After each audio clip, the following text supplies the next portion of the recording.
Kaixo goiaz! Kaixo bieni, Zegoz! ongi, eta zu? Ondo, mila etuzagatik. Zuri gonbidapenagatik. Goiaz labandiba. Okeni, sekula ez dut asimartzen zugea dezenaki. Eta kitak olandiba edo labandiba edo olandiba. Labandibar. Labandibar. Egia da jende asko nastutzen dela, baina labandibar, bai. Oiartzu hau peto-petoa Bai, zaitu. bai. Gazetaritza ikasi zenun zergatik.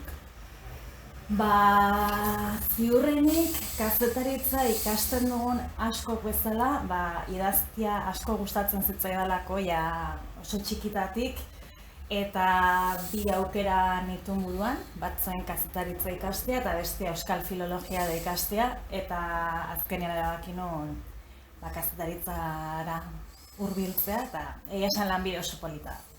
Zer jaso duzu kazetaritzari eskero? Egia esan aukera ez dut asko ikasteko, gauza interesgarri asko, elkarrizketa interesgarri asko iteko, jende asko ezagutzeko. Nik egia esan batez ere Oiartzun eta Oarsoaldea eta inguruan egin ezin dut lan, baina, herri txiki batek ere gauza polit asko ditu eta nire herria asko ezagutzeko aukera eman dit.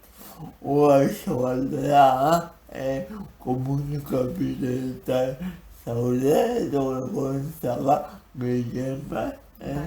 Nolakoa da komunikabide txiki bateko lana?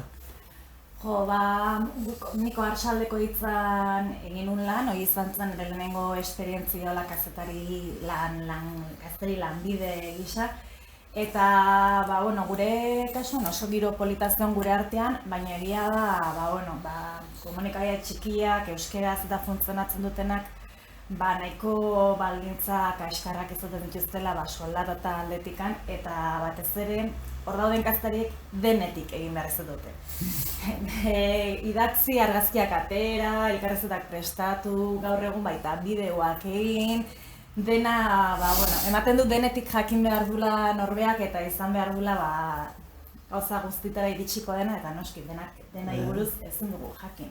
Baina, oso ofizio politia, nik oso oroitzapen politiak ditut. Eta nola etortzen da geltokiak eta dantza egiteko, eta nola da zenbua? Bai da, geltokiak edo helduta entzuteko abestiak. Nola? 23 urte nitula, egin nuen bidaia bat lagun oso on batekin, Interraila, trenez, atera ginen Hendaiatikan eta gure helburua izan zen Kroaziara heltzea, eta iritsi ginen.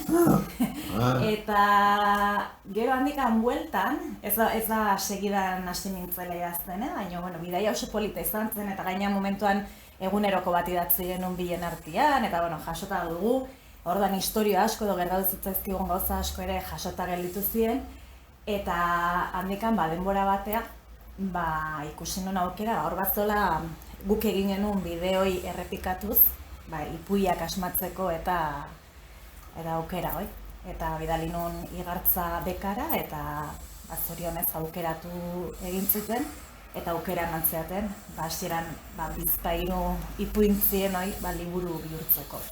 Bakuna ez zenun sarioi jaisoko zenuela. Ez. Izan zen izugarrizko sorpresa, gaina gogoratu iten naiz non nintzen deitu. Nintzen Huescan, Etxoko kanpinean, beste bi lagunekin oporretan, piztinan ginen. Justu herriko festak bukatu berria ziren, Oiartzungo festak abuztu hasieran izaten dira, eta bukatu eta joan ginen egun batzuk pasatza eskantzatzea. Eta han piztinan ginela deitu zian Xabier Mendigurenek elkarretik. Eta batzena, urduri jarri nintzen, gaina aztuta eta dena neukan bidali izana ere, eta ez zait aztuko momentua. Poz ikaragarria Bai, izugarria izan zen. Zer kontatzen du liburuak?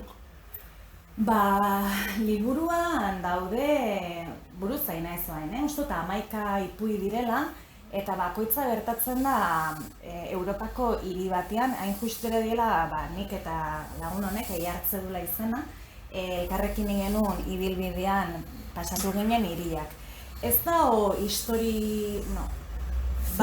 edo zehatzen duna, historio guztietan agertzen da tren geltoki bat, hori bai, guk trenetzen genuen bidaia, orduan noski hiri horietako tren geltokiak ezagutu genituen, lehenengo gauza ikusten genuen hiri batetik hori izaten zen. Eta gero, askotan detaile txikiak dira eta gehienetan abiatu nintzen, kaso han ikusi edo, zerbait erreparatu nintzenaz, baina, guztiz asmatutako historio bat dira, ia denak behintzat. Eta geltokiak zirelako baina helduta eta entzatzeko lekua nondik datu. Begira, liburu hortako ipuin bakoitzak bi izenburu zituen. Bat zen hirian izena, Demagun Hendaia, eta bigarren izenburu batzun istorioakin lotura edo harremana zeukana.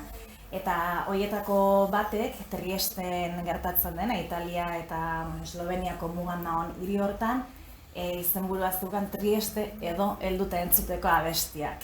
Eta hori eramanun, gustatzen zitzaidalako izenburua polita iruditu zitzaidalako, baita ere azalera eraman genuen. Fotogramak gero etorri zen. Bai, 3 urte pasazien batetik bestera. Horria nire kabuz egin nuen, horretzeon igartzakin, badakazu urte beteko tarte bat, proiektu osatzeko, horria fotogramaken etzeone olako ezer. Ez nenekin ez da inoiz idatziko non beste liburu bat, baina horren bilen, argazki batzuk aukeratu eta historioak idazten eta hola. Eta ikusi nunean, bazola sortatxo bat eta iruditu zitzaidan hor bazola zerbait, eta berriz hasi nintzen argitaratzeko prozesuakin eta fotogramak hola argitaratu zen. Eta berrian ere ipuintxo batzu publikatu dituzu. Bai, orain dela oso gutxi. Bai. Eta hori ere primerako esperientzia. Bai, oso zure lan bat kale ateratzea eta liburu bihurtua ikustea oso gauza berezia da. Asko pozten zea.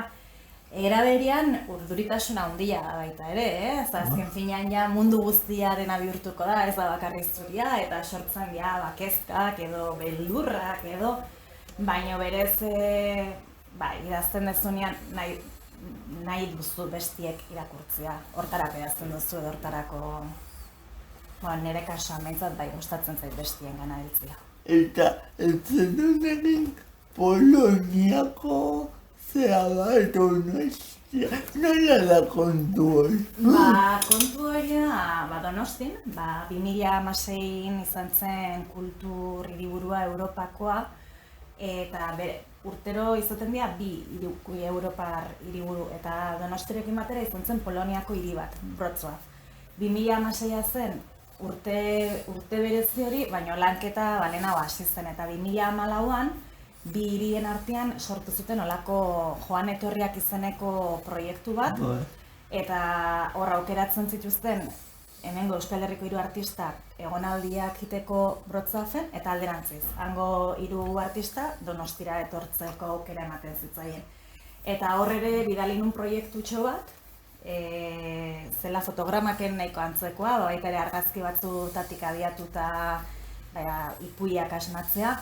Kasu hortan aukeratu nituen argazkilariak izan zela batzuk Euskal Herritarrak eta beste batzuk Poloniarrak, eta hilabete bat pasatu genuen Wrocławen, eta datorre urrengo 2 urtetan ere itzuli ginen gauzatxo batzuk egitera, eta esan oso esperientzi polita izan zen, nik oso oroitzapen ona daukat, gainera liburuxka bat argitaratu zuten hemen Donostin, itzuli zuten Polonierara baita ere hanguek, eta, bueno, bai, politia izan zen.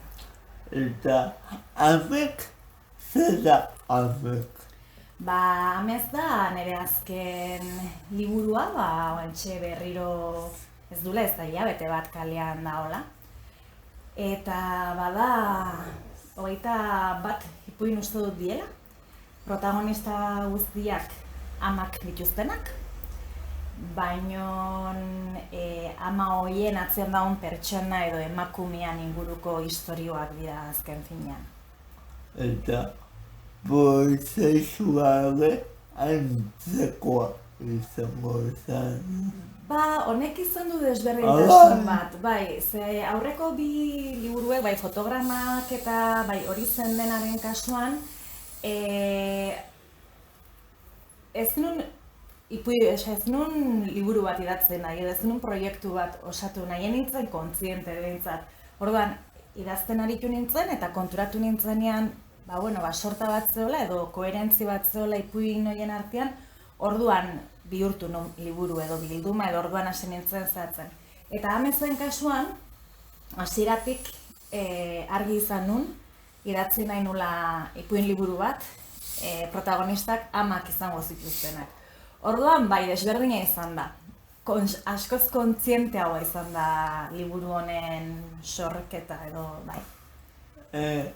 Eta nola da izan duzu beste hori zen dena. Bai. Hori zen dena, zer da?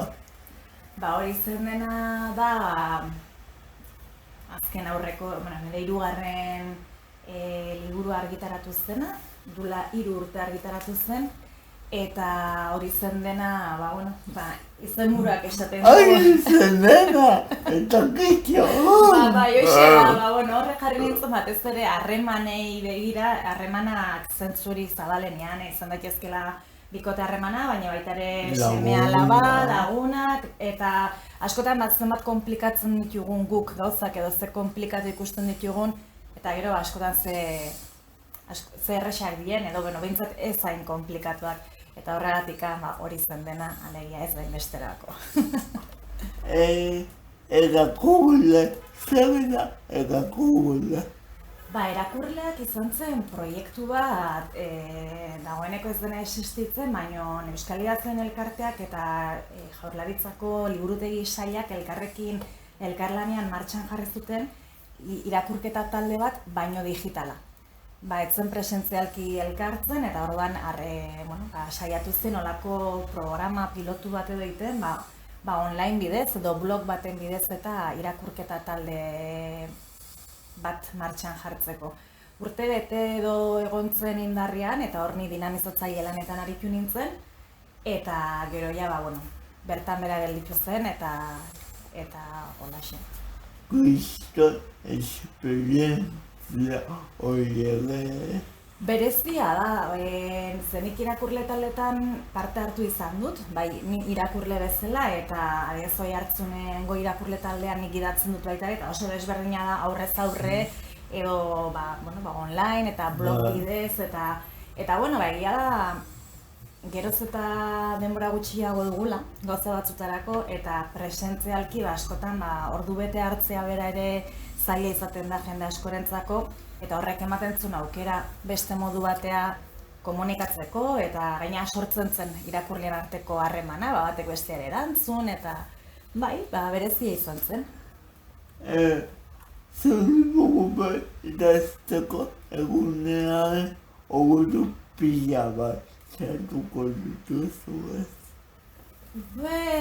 Ez pentsa, nik ez dut egunero idazten, ez dut alegia egia da baditutela boladak, asko idazten dutenak eta orduan egunero idazten dudana. Baina beste batzutan, ez dut idazten, ez naiz osoko konstantea edo batzuk igual badituzte beraien errutinak niri askotan beste egunerokoak jaten nau eta ez dut zahatzen. Gero egia da behin sartzen zenean, ikusten denean, liburu bat baduztula eta horria bukaeran, ordu asko behin irakurri, berri irakurri eta gero liburu argitaratu horretikan edizio lanak ere, bai, orduak dira, eta, bueno, lana da. Zer musika entzuten duzu?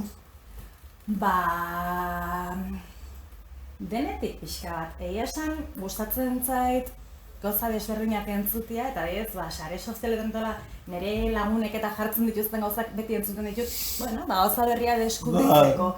Ez dut ohitura handia nik neonek etxean adiez musika jartzeko, baina autoan beti EITB musika da. Hori beti, eta asko gustatzen zaidan irratikate bat da. Baita horregatik, musika oso desberdina jartzen dute eta deskubrimentu oso politiak egiten dira. Hori, zentzuk izan daitezke zuek ezkak zegoen bukazetan ezea liburuak, Polonia, hainbat esperientzi, baina gizakia zagarra eta zentzuk izan daitezke loak entzun dizute mamuiak. Aitortu behar du lotiona naizela, Orduan, hola loak kendu, momentu zorionez ez dit gauza hundi egiten, baina egia da, konturatzen ari naiz, nire lanetan, idazten jartzen naizenean, nire literatur lanak, harremanen inguruan nahi diela erabat. Azken finean, azken liburuan ere, amezen ere, hoxe dia, asko dia harremanak, modu batekoak edo bestekoak, eta azken finean pertsoneri begira jartzen naizela, eta pertsonok nola jokatzen dugun, bata bestearekiko, gure buruarekiko, eta gauza horiei begira jartzen naiz. Eta ezan daitasunak zelana bai, baina seguru nago zugeten moga txiki libreoenak. Bai, noski. Asko irakurtzen dut, oso irakurtzailea naiz. Antzerkia ere asko gustatzen zait, antzerkia joatea, eta maiz joaten naiz, asko gustatzen zait. Eta, gauero igual oso zada, baina bidaiatze ere asko gustatzen zait. Bai. Oiat, mila izko, etortzea gaitin baina. Zuri gonbidatzagatik, Eugeni? Mila dukotiago musuak niba gube. Bai, noski. Hala, musu bat, adio.